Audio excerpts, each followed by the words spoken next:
But if salt has lost its taste, how can its saltiness be restored? It is no longer good for anything, but is thrown out and trampled underfoot. You are the light of the world. A city built on a hill cannot be hid. No one, after lighting a lamp, puts it under a bushel basket, but on the lampstand, and it gives light to all in the house. In the same way, let your light shine before others, so that they may see your good works and give glory to your Father in heaven. Do not think that I have come to abolish the law and the prophets. I have come not to abolish, but to fulfill. For truly I tell you, until heaven and earth pass away, not one letter, not one stroke of a letter will pass away from the law until all is accomplished. Therefore, whoever breaks one of the least of these commandments and teaches others to do the same will be called least in the kingdom of heaven. But whoever does them and teaches them will be called great in the kingdom of heaven. For I tell you, unless your righteousness exceeds that of the scribes and the Pharisees, you will never enter the kingdom of heaven. The gospel of our Lord. Praise to you, O Christ.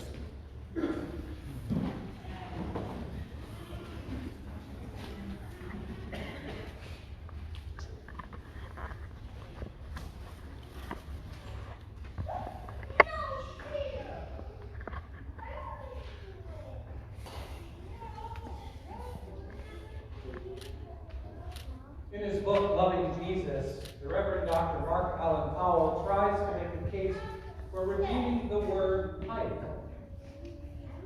As he states in his book, the word piety has gotten a bad reputation over the years.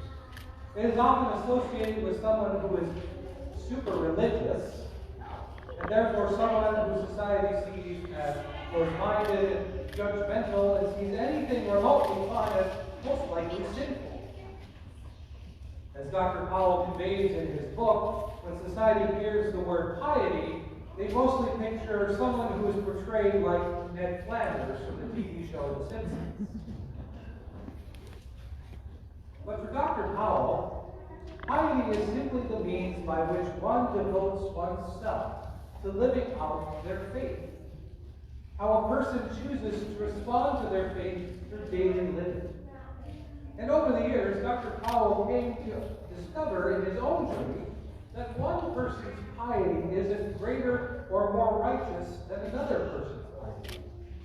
We all have our unique gifts and ways that we express our love for Jesus. Worship, music, service, generosity, and advocacy, just to name a few examples. Now, unfortunately, where the Pharisees and the scribes got into trouble with their piety is that they made it about their actions as opposed to God. What I mean by that is the fact that they turned the gift of faith and they made it rather legalistic. They got so wrapped up in following the letter of what the law required that there was little room for grace and mercy. And what was worse is the fact that they condemned other people if they did not do the same as them. They had forgotten that the point of the law was not about how well you kept it, but how it invited you into a means to love God and love neighbor. So when Jesus tells the disciples that their righteousness needs to exceed that of the scribes and the Pharisees, what he is saying is that the disciples need to understand the law not in terms of how well one follows it legalistically, but how one understands it to be a way to be in better communion with God and with neighbor. Basically, what Jesus is saying is that if we turn our piety into a look at me kind of endeavor, a sense of our own personal righteousness, and then we condemn others who don't live up to our own sense of righteousness, well, we aren't practicing good piety.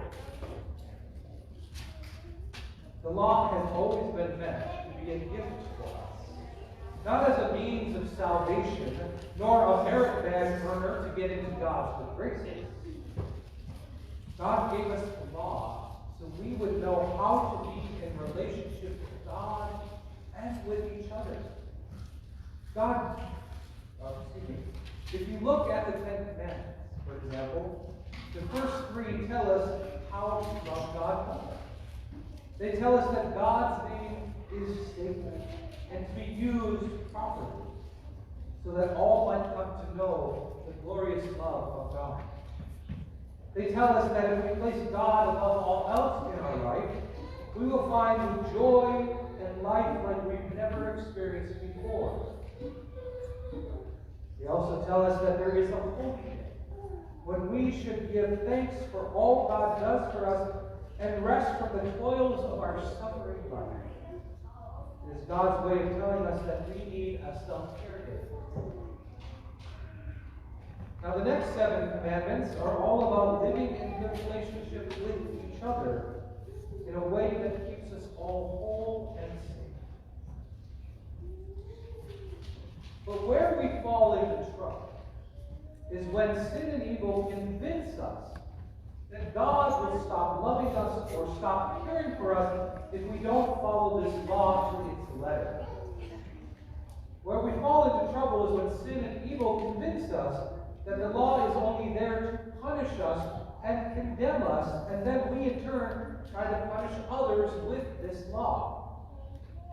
And where we fall into trouble is when sin and evil convince us that we can only be saved by following the law perfectly, which we then in turn condemn people who fail to live the law perfectly, which includes ourselves. Unfortunately, we all fall into this trap of sin and evil sometimes. Like the Pharisees and the scribes, we may well, but we become so afraid for ourselves or for others that instead of living out our faith in a way that proclaims the gospel, we live it out in a way that turns others from God. Or we become so obsessed with trying to make our own piety quote-unquote worthy in the eyes of God that we become blinded to the needs of others and we fail to act in love. Or we simply think it's just too hard and too futile to live up to such piety, such righteousness, that we just give up and we walk away.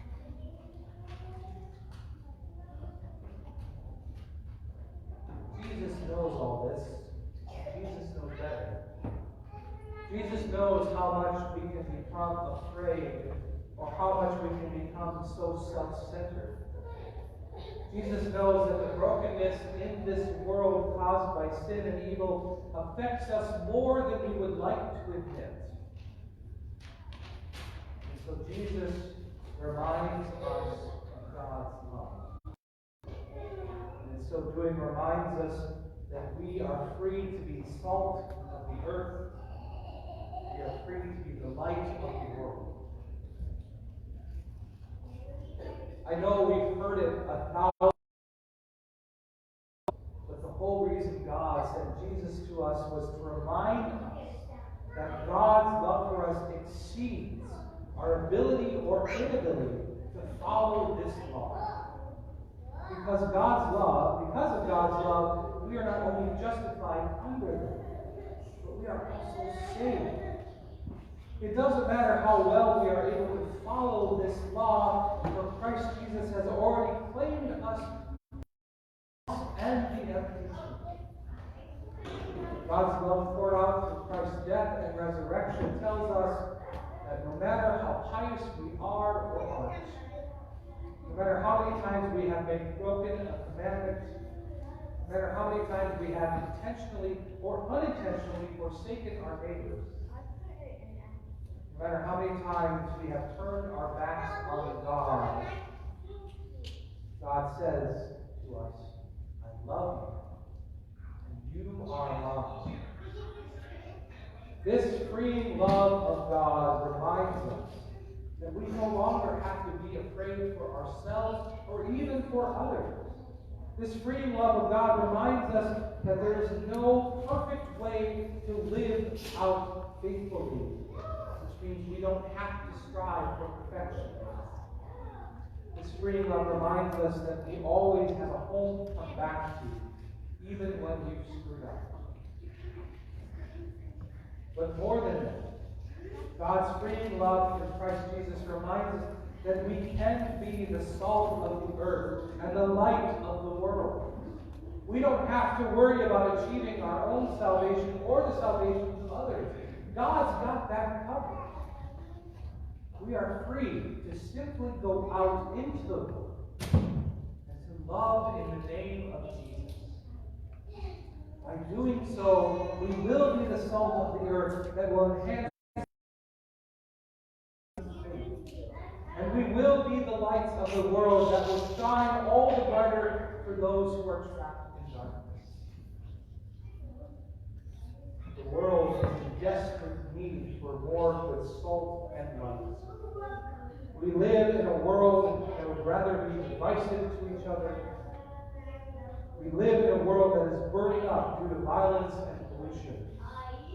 We live in a world that is all about tearing down rather than building up.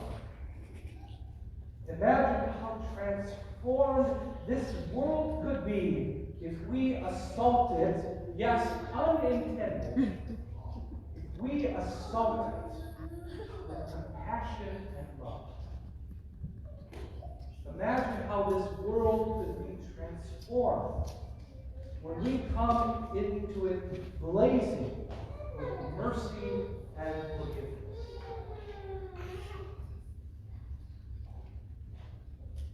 As we say goodbye to each other today, it will always be my hope and my prayer that you will continue on here in Cedar Rapids, assaulting your community with love and setting it on fire with the blazing light of mercy in the name of Jesus. After all, over these past 5 years, I have witnessed you be salt and light to each other and to me.